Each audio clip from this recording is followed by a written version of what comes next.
खुलुमबाय फुंबिलिनि गोजोन हामलायनाय जासिबाय आरो बड'लेण्ड खौराङाव नोंथांखौ बरायबाय। दिनैनि रादाबखौ फरायदों आं रामेन बर'आ। दिनैनि गाहाय रादाबफोराव दङ फैगौ 18 जानुवारिनिफ्राय खुंजानो गोनां बरमा दख'रा दुलाराय बर' फरायसा आफादनि सनाथि फोरबो फालिथायनि खामानिया 40% जोबबाय। बाक्सानि 1 नं थालकुसियाव वाटार साप्लाइनि खामानिया 3 बोसोरनि उनावबो आबुं महर मोनाखै। चिरांनि दैजिं फेस्टिभेलाव बेरायनो फैनाय सासे बर' CRPFनि जिउ खहा। नलबारि बाप्ति सार्जा सेन्टेनारि जुबिलि फालिदों। NDFB आर्नि प्लाटुन कमान्डार M लैहोर लुइस मुसाहारिया लामानि जाब्रबथायाव जिउ गोमाबाय। नोंथाङा नायगासिनो दङ बड'लेण्ड खौरां। दानिया फैदो आबुं रादाबाव।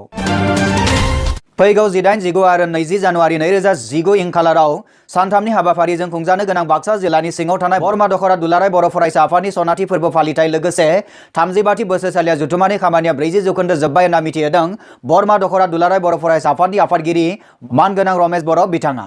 खुलुमबाय। गिबियावनो आं बयनिसिमबो फैगौ गोदान बोसोरनि मोजां हामलायनायखौ आं बावहरग्रोबाय। आं बे चेनेलनि गेजेरजों गासैबो रायजो राजाफोरनिसिम आं मोनसे खोथाखौ आङो फोसावनो नागिरदों। 1969 मायथाइनि 15 जानुवारियाव गायसनजानाय बरमा दख'रा दुलाराय बर' फरायसा आफादा देग्लाय 50 बोसोर जानायलाय दख'रा आफादा बावैसो रायदाव आफाद दानानै सनाथि फोरबो फालिथाय खुंनो थागथियारि जाबाय होनना बिथां आफादगिरिया फोरमायो। बरमा दख'रा दुलाराय बर' फरायसा आफाद हिसाबै थांनाय 1969 मायथाइनि 15 जानुवारियाव जोंनि बरमा दख'रा एबसुआ दाजाजेननाय जादोंमोन। दा बे लेखायै जोंनि बरमा दख'रा एबसुआ फैयै 50 बोसोराव आगान होबाय। बे 50 बोसोराव जोङो दिनै मोनसे रायदाव आफाद दानायनि गेजेरजों जोङो जोंनि जि गल्डेन जुबुलि बे गल्डेन जुबुलिखौ जोङो फैगौ जानुवारिनि 18, 19 आरो 20 बे सानथामनि मेहेरगोनां हाबाफारिनि गेजेरजों जोङो बेखौ खुंनो थाखाय लाहार फाहार खालामनाय जादों।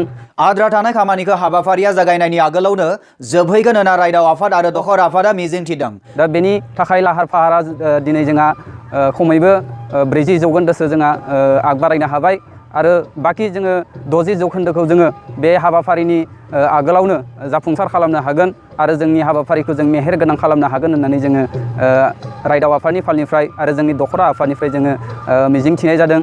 हाबाफारिनि गिबि सान 18 जानुवारि खालाराव बायदिसिना आयदानि बेखेवनाय हाबाफारिखौ मावफुंनाय जागोन होनना बिथां आफादगिरिया फोरमायो। दा बे सानथामनि हाबाफारियाव जोङो बायदिसिना जोंनि हाबाफारिफोरखौ लानानै जोङो बेखौ फालिनो थाखाय जोङो लानाय जादों।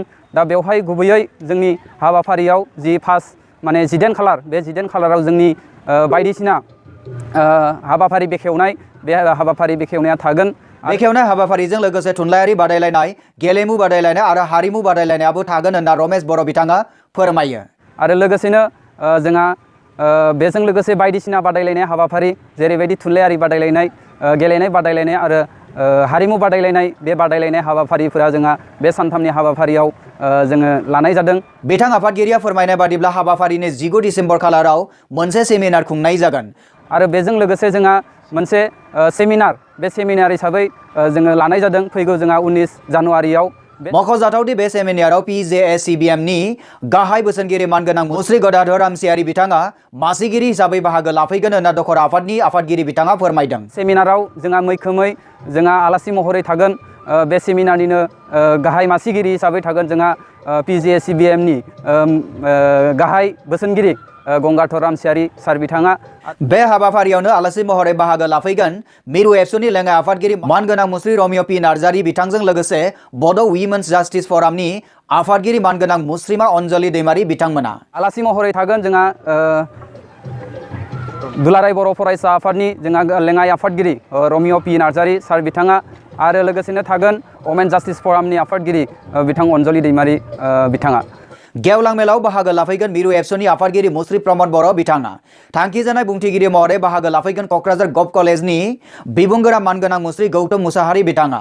दा बेजों लोगोसेनो जोंहा गेवलां मेलाव थागोन गाहाय आलासि महरै जोंनि दुलाराय बर' फरायसा आफादनिनो आफादगिरि बिथां प्रमद बर' सार बिथां आरो थांखिजानाय बुंथिगिरि महरै थागोन बिथां क'क्राझार गभ कलेजनि बिबुंगिरि गौतम मुसाहारि सार बिथाङा।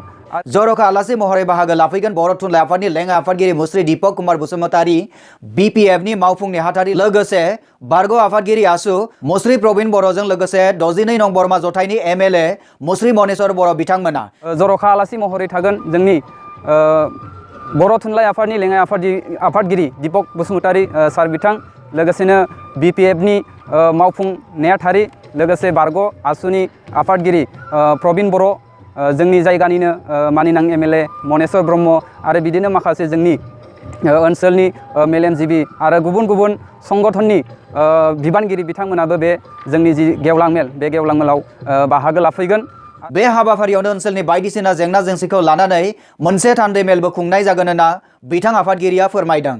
थान्दै मेल जोङो बेखौ खालामनो थाखाय थि खालामनाय जादों आरो बे थान्दै मेलनि गेजेरजों जोङो जोंनि दखरानि माखासे जेंनाफोरखौ लानानै बे थान्दै मेलनि गेजेरजों जोङो सावरायनाय जागोन। बायदिसिना मेहेरगोनां हाबाफारिजों लोगोसे हारिमुवारि हानजा सुरनायबो खालामनाय जागोन होनना मिथिहोदों। 20 जानुवारि बे 20 जानुवारियाव जोंहा फुंनि समाव जोङो मोनसे हारिमुवारि हानजा सुनाय बे हारिमुवारि हानजा सुनाय जोङो लानाय जादों। बे हारिमुवारि हानजा सुनायनि गेजेरजों जोंनि बर' हारिनि गुबै हारिमुखौ दिन्थिनो थाखाय जोङो लानाय जादों। बे हानजा सुनायाव जोङो मोनफ्रोमबो गामि आफाद जोंनि स्कुल कलेज बायदि अनुस्थानफोरनिफ्रायबो जोङो हानजा सुनायाव बाहागो लानो थाखाय जोङो खावलायनाय जादों। बिथां दखरानि आफादगिरिया फोरमायबावो दि बे हाबाफारियाव दखरा आफादजों सोमोन्दो थानाय ओनसोलनि खायसे सुबुंफोरखौबो बरायनाय जागोन। जोंनि जिथु 50 बोसोराव जायफोर दैदेनगिरिफोरा जोंनि बरमा दखरा एबसुनि बिबान लानानै खामानि मावलांबाय बा बारग'लांबाय बिथांमोनखौ जोङो बे गल्डेन जुबलिनि गेजेरजों जोङो बरायनो थाखाय साफ्रोमखौबो जोङो बरायनो थाखाय लाहार फाहार खालामनाय जादों आरो बरमा हालामनि सिङावनो थानाय माखासे मख'जाथाव सुबुंफोर बे मख'जाथाव सुबुंफोर बिथांमोनखौबो जोङो बे गल्डेन जुबलिनि गेजेरजों जोङो बरायनो थाखाय जोङो लाहार फाहार खालामनाय जादों। नोंथाङा नायगासिनो दङ बड'लेण्ड खौरां।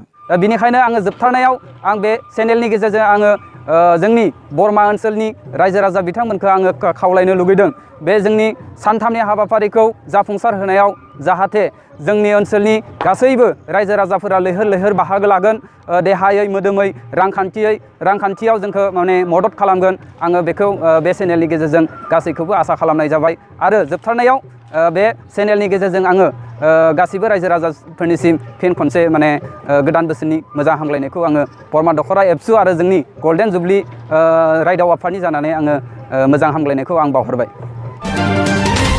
बाक्सा 1 नं थालकुसियाव वाटार साप्लाइनि खामानिया 3 बोसोरनि उनावबो आबुं महर मोनाखै। बाक्सा जिल्लानि सिङाव थानाय बागोनपारा हालामनि बेन्दोङाव थानाय 1 नं थालकुसि गामियाव 3 बोसोरनि सिगांनो गायसनजानाय वाटार साप्लाइनि खामानिया आद्रा जानानै थानायखौ लानानै गामिनि रायजो राजाफोरा दुखु फोरमायदों। 6 लाख रांनि स्किमजों बानायजानाय बे वाटार साप्लाइनिफ्राय गामिनि रायजो राजाफोरा गायसनजेननायनिफ्रायनो दैनि साप्लाइ मोनाखै होननानै मिथिनो मोननाय जादों। आद्रा जानानै थानाय खामानिखौ आसाम आरो BTC सोरखारा थाबैनो मावफुंफैनो थाखाय थालकुसि गामिनि रायजो राजाफोरा गोख्रों रावजों सोंखारिदों। बे रादाबखौ जोंनिसिम दैथायहरदों 1 नं थालकुसि गामिनिफ्राय राजेश्वर बर' बिथाङा। चिरांनि दैजिं फेस्टिभेल बेरायनो फैनाय सासे बर' CRPFनि जिउ खहा। थांनाय 31 जानुवारि 2018 खालाराव बिजनि दैजिं फेस्टिभेलाव बेरायफैनानै न'फारसे गिदिंबोफिननाय समाव CRPF साख्रि मावनाय बर' सुबुंनि जिउ खहा जादों।